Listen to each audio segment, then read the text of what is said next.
Pro boxing fans here with Hassan Azim, one half of the Azim brothers team. Azim, I'm here in Slough to sort of oversee a training session of yours. First of all, you know, we know that you're MTK signing.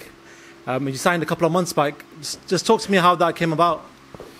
So we know that MTK is a great management team for us. So we decided to contact MTK, and they're happy to take us on because they knew who we were before, and we know how MTK works. They manage good fights such as Tyson Fury and Billy Joe Saunders. So we know that's a good move, and yeah, we signed the contract from there. Just talk to me about some of the accolades or some of the things you've won at amateur level. I'm just going to read them off because it seems to be a big list here. So I'm just going to go off a list. Light welterweight bronze youth 2008 Olympics.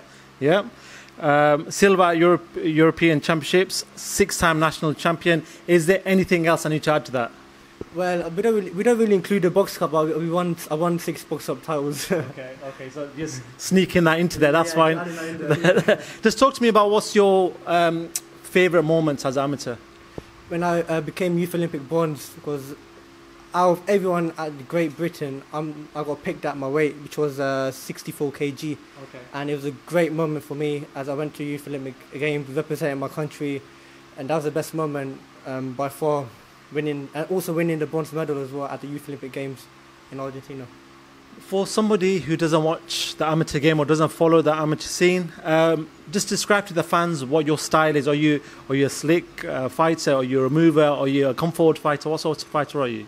I'm an all-round fighter. I like to come forward mostly, but if I have to go back, I can do that as well.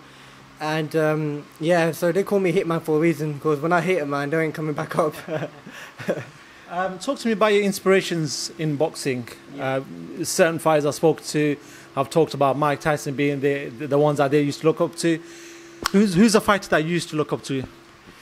Mostly Hitman Hearns, because he fights a fighter like him. He's long and rangy and powerful, and he can fight inside and all ways as well.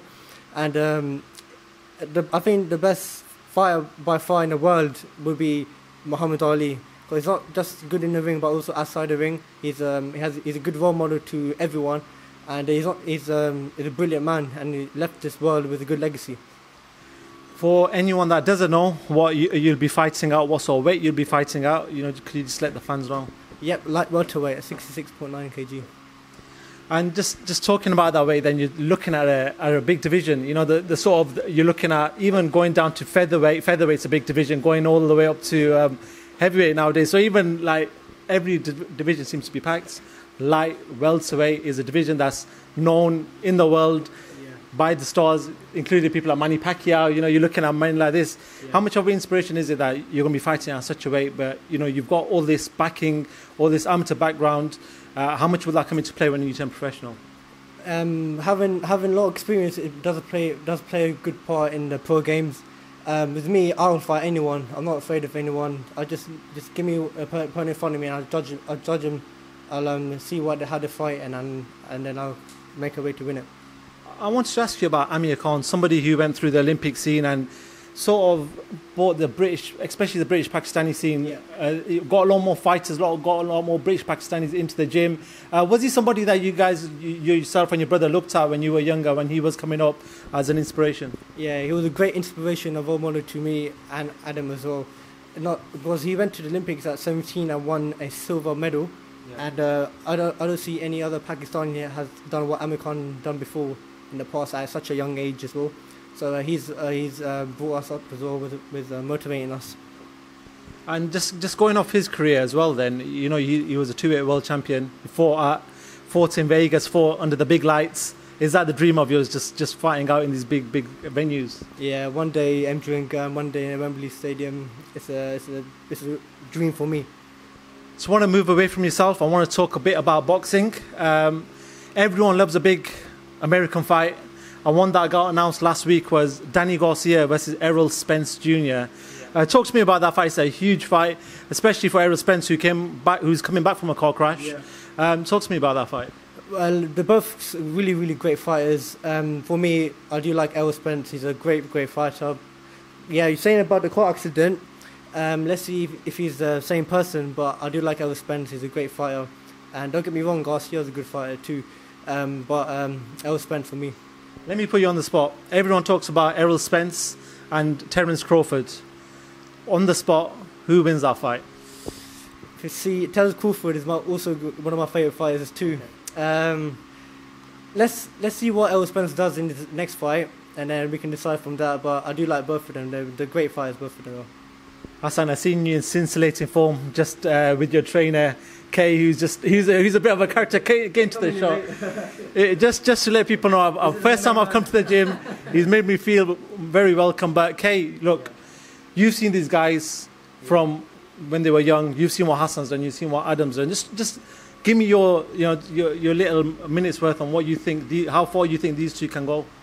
Yeah, I think these two can go all the way. I've trained them for over nearly 10 years, so I know them in and out. And to be honest with you, they've just kept going forward and forward. I've kept learning, they've kept learning. They've learnt many lessons on the way, how you should in the amateur game. And, they got all the credentials. I mean, Hassan fought #1 in the world. Hassan's silver medalist in Europe. He's won a bronze medal. He's faced really, really high-level opponents. And, that's only going to help them when they turn pro. And they have turned pro now, so I think you're going to see everything they learned in the amateur game follow through in the pro game as well. How much of a part does your dad play in all of this? Because he was here, obviously, and he seems to oversee a lot of the training sessions. But in your career so far, how much of a part has he played? My dad plays a big, massive part to us, because without my dad, I definitely wouldn't be where I am right now. My dad is #1, and he's been there since day one. And since that day, he hasn't left me with nothing. He's trained me, he look after me as well. My dad plays a massive thing. Their dad has, honestly, when I first saw Adam and Hassan, their dad reminded me a lot of Lewis Hamilton's dad. Okay. And I don't know if you've seen the BBC documentary, but his dad, they would talk to Lewis Hamilton, will see through everything, they'll do everything together. That's exactly what their dad's done for them. And dads are the dad, isn't it? They have that sort of connection. So I think it's been wonderful having their dad around as a trainer, looking over me. Obviously, I can't see many things. Some things he can spot what I can't. Okay. So he's been a brilliant addition. I listen to him. He helps me. He tells the boys what they've done wrong. So as a team, and that's their dad, isn't it? I want their dad to follow and support them. And he's been exactly that. He's said the right things at the right time. We've listened. We've adjusted beautifully, and that's what you want as a team. It's better having 4 eyes than just 2 eyes. I can't see everything from the pads. So it's a brilliant addition to the team, I think. It's an excellent having their dad. Finally, Hassan, for people that want to follow you on social media, just throw out your social media handles, your Instagram, Twitter, and whatever else you've got. Hassan_Azim on Instagram, Snapchat, Hassan_Azim 101, and Twitter, Hassan the Hitman Azim. Hassan the Hitman Azim. We look forward to your professional debut at some point. We don't know when. But thank you very much for having me at your gym, and hopefully we'll talk to you soon. Thank you very much, Kate. Thank you.